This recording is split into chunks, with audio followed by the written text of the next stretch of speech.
Okay, so there will be spoilers in this video, but I will let you know when they are. I will give you a warning. So my mind is a bit all over the place after just seeing No Time to Die. I enjoyed it, but I feel like filming the Daniel Craig era, I really respect the way, the ambition.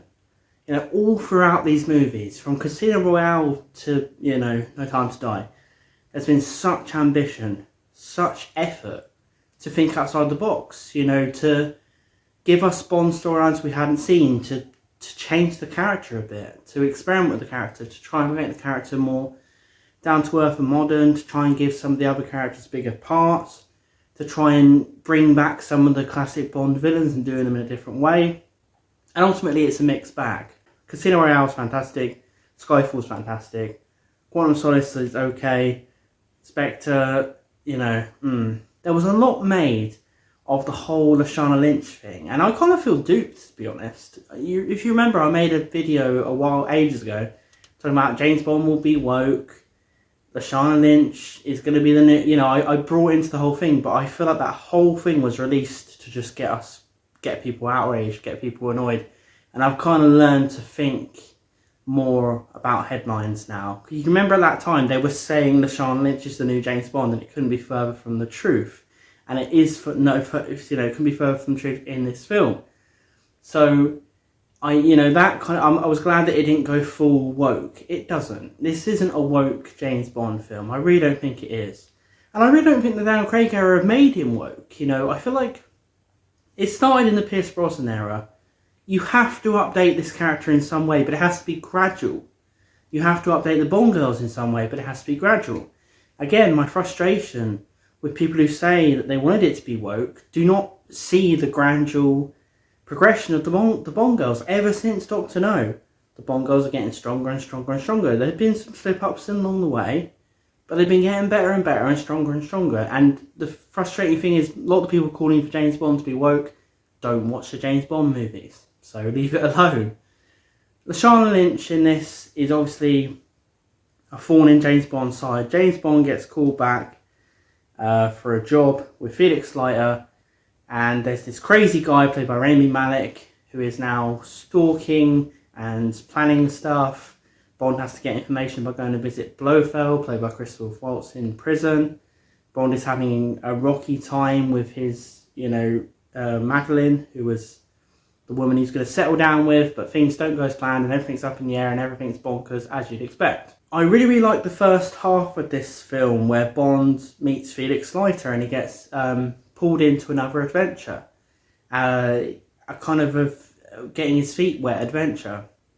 Really, really fun, those scenes. Really, really full of action, wild set pieces. It felt like a fun James Bond kind of action set piece where he's trying to pull this guy out of who knows things, get him out of an area. He's teamed with this lady played by Ana de Armas who joins him for this mission, and she's great in this. She's really, really good. She's really, really badass. You know, she's a fun little character. They have some good chemistry. And this was just pure fun, these moments. And I was having so much fun with the first half of this movie. You know, there's a lot of intrigue built up. There's a lot of emotion built up, but there's also a lot of fun and a lot of levity, and I feel like they balance the tone well. Bond obviously visits Blofeld. Christoph Waltz, he's okay as Blofeld. I never really rated him as brilliantly as Blofeld, but this is a creepy scene. This is a haunting scene where Bond goes to visit Blofeld. Both actors give it their all in the dialogue, back and forth. Daniel Craig's really great in this. I'll say this, Daniel Craig's fantastic in this. There's loads of moments where he has to show lots of emotion. And, you know, that's, you know, Daniel Craig is, you know, he's a good actor, but we've never seen his Bond really kind of have emotional monologues and emotional moments. We've just seen a lot going on behind the eyes and a lot of contemplation and a lot of, you know, he's very human, but this is where he's really unleashing those emotions. And, you know, Daniel Craig does really, really great in this. And it still feels like James Bond, but it's a fantastic performance of Bond showing emotion. This is a film that keeps you guessing. This is a film that brings back Q, Moneypenny, M. I really, really like how in the Daniel Craig films, they feel like a family. They've never been more involved. You know, and that's a a real achievement of Daniel Craig era. You know, what can we do with Bond? Let's take some characters who were always side characters and make them actually part of Bond's mission. And they really are, and it's a joy to see and a joy to watch. I really have a soft spot for that dynamic they've all got. It's, you know, all the actors have fantastic chemistry. Rami Malek is haunting in this. I thought it was a fantastic performance. He's a bit of a disappointment because there's not much to it. You know, he's kind of got this obsession with Madeleine Swann. He's kind of got this obsession with what happened to him as a child. But then there's not much behind his motivation. And I know Bond villains don't have to have great motivation, but there's pretty much nothing here motivation-wise. And it's a shame because Rami Malek's given it his all. It's a very haunting, disturbing performance. And he's given it his all. You know, he could have been one of the great Bond villains, but, you know, there's just so many questions as to why he's doing what he's doing. And it kind of falls flat a little bit, you know, this character. The action is fantastic in this. The action's brilliant. What I love is, you know, you've got some crazy car chases, you've got some great gadget-filled chases and action scenes. You've also got a very down-to-earth, gritty, hard-hitting car chase where Bond and Madeleine are in a car, but it's a regular car without any of the gadgets, and Bond has got like 5 SUVs after him and a blooming helicopter and everything after him that could possibly happen. He's got to try and defeat him in this average car, this kind of average Range Rover, I think it is. And he's like bashing into these SUVs and this and that. And it's like, it really does up the stakes because he doesn't have his gadgets to save him. You get really excited and pumped up in that scene, and you're really rooting for Bond in that scene. And then they get marooned in the woods, and Bond's going around picking these men off like bloody Rambo. That was fantastic because Bond is brutal. He shows no mercy whatsoever. He's badass. Wonderful scene, wonderful sequence. So much in this where Bond is being hunted by people. He's really being hunted in this one, but then he's hunting them back. He is hunting them back. He doesn't take any shit in this. He is brutal to the bone, and I love that because it really does key into, you know, the Ian Fleming character of Bond. He is cold-blooded in a lot of ways. If you mess with him, you're probably going to get killed. He probably won't think twice about it. Lashana Lynch, you know what? I liked her in the film. I really did. I thought I didn't understand because from the moment she meets Bond, she's immediately having a go at him. I'm like, love, I've been retired for 5 years. I haven't done anything to anyone, and you're already like this is why I think people feel like the film's woke and it's trying to, you know, we're man-hating in it. And it's trying to demasculinize James Bond. Because the second she sees him, she just laying into him. I'm like, stop being mean to me. I haven't done anything to you. Just being really unkind to Bond, bless him. He's been out retirement. I go, hang on, whoa. I've been retired for 5 years. And he walked into my life and just insulting me. She insults him. And then they gradually gain respect for each other. And it is quite a good relationship. Lashana Lynch, convincing performance. A good little journey of the relationship, but I don't get why she had to be horrible to him from the get-go. There should have been a moment where he tried it on with her or something, but she's just immediately horrible to him. It's almost like that was written like, oh, we remember Bond, how he's treated women in the past, let's have this woman just be a bitch to him from the get-go. But it doesn't really make sense because Daniel Craig Bond hasn't really been like that. He's been a bit more human, a bit more better to women than the other Bonds, so it doesn't really make sense. Again, people who have these opinions don't watch James Bond films, so why have a character who immediately runs him down? Didn't make sense, but she gradually, you know, I grew to like her. I think she's great in the kind of final culmination. I think she's badass. I think she contributes a lot. I think the final culmination at the villain's lair is one of the best looking. It's a stunning looking film, this, gotta say that. It's incredible. You know, the direction is just the stakes, but also the kind of the visuals are so absorbing and so memorable and so vivid and so striking, so vibrant. It's a really comes at you, jumps up off the screen, this film. And that's pretty much what I gotta say before I get to spoilers. I enjoyed the film, but there are things that bring it down. So I enjoyed the film. Go and watch the film before you watch my next section of the video. So I will be spoiling from this moment on. I will be spoiling. So there are two main things that are dividing fans, obviously. James Bond has a bloody daughter. James Bond bloody dies. James Bond kicks the bucket. Dead man. Now, Bond having a daughter, you know what? I didn't have a problem with it. Do you know why? Because I respect the way that the Daniel Craig era has always pushed the envelope. They've always been about progressing Bond. This whole era has been about that. I personally would now like to see him bring back a James Bond that goes back to the more traditional values. This is why I want Henry Cavill. I want to just go back a bit. You know, keep some of the progression, but go back a bit. This is what it was always about in Daniel Craig. Make it more human. And the Daniel Craig ones are the only Bond films which have really followed on from each other. So this character had to grow. You know, and if he's got a woman he's going to leave his life for... I mean, you could imagine James Bond having a daughter with Tracy on Her Majesty's Secret Service. Because he loves her. He's going to leave his profession for her. So you can imagine him having a kid with Madeleine Swan at some point. So it's not that absurd to me. And I feel like, again, the Craig era has always been about putting Bond in situations where he's not comfortable and seeing how he reacts and seeing how he grows as a character. And I like the moments of Daniel Craig engaging with this little girl. I thought the little girl was very sweet in the film, Mathilde, she's called.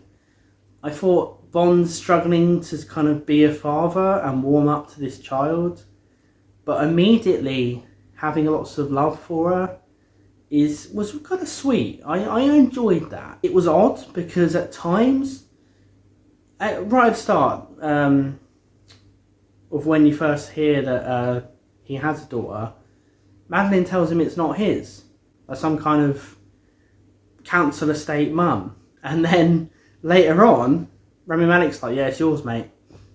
It's yours. This kid is yours. And Bond doesn't react. So Bond's like, yeah, well, of course it is. So it must have been back when Madeleine said it wasn't his, he just like, yeah, right, love. And in his head, he knew it was his. Because he doesn't react. So I think you're always supposed to think it's his when she tells him it's not. But it could have been explained a bit better because she makes it...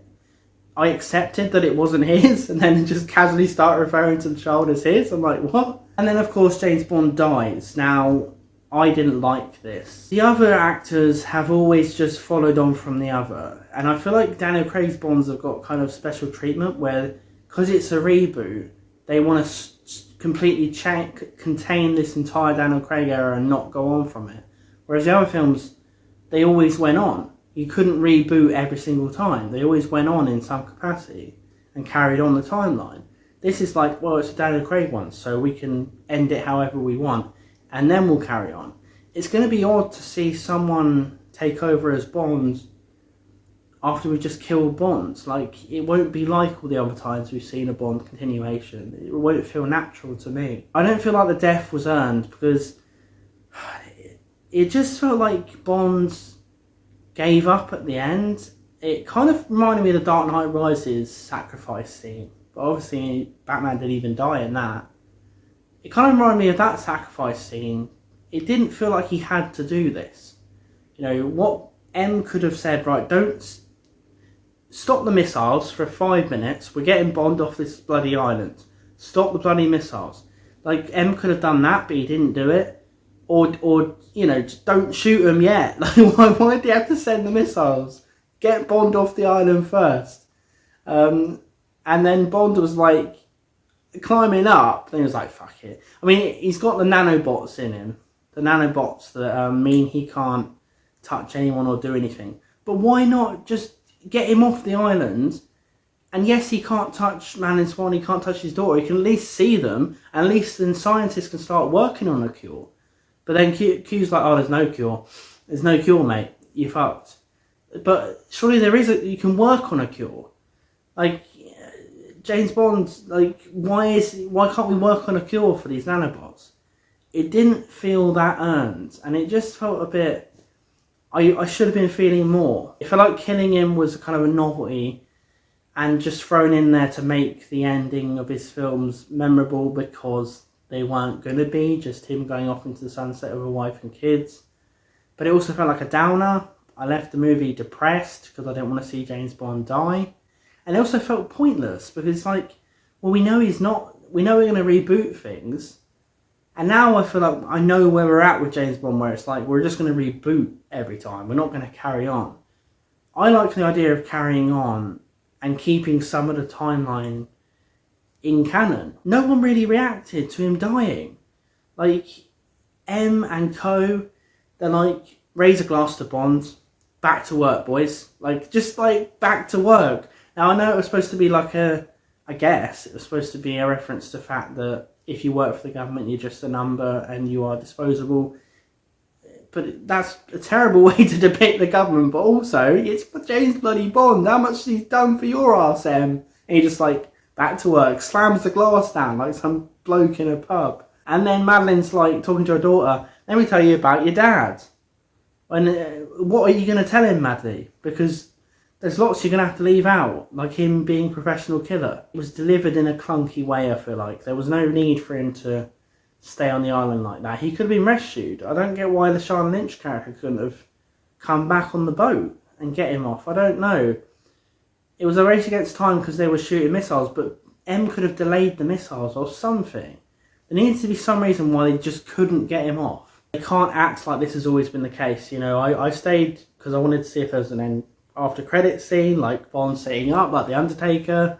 I wanted to see that, but there was James Bond Will Return. Now that scroll appears on pretty much every James Bond film, but this is not like that. Every time they said James Bond Will Return and it was a new actor, they'd carried on the timeline or carried on the canon or something. This is like James Bond Will Return, so even though he's died here, it's the same as all the other ones, isn't it? You're just going to get a new actor. No, we've never killed him before and then had a new actor. This is unprecedented territory, and I don't know how fans are going to react to this. I think they're just going to say, well, you've killed him, but it's pointless. We're just going to see him again from a new actor, so it's going to lessen the effect of that death, surely. What do you guys think of No Time to Die? Let me know in the comments below, and click on another James Bond video of mine on the screen now. Thanks for watching, everyone, and I'll see you guys next time.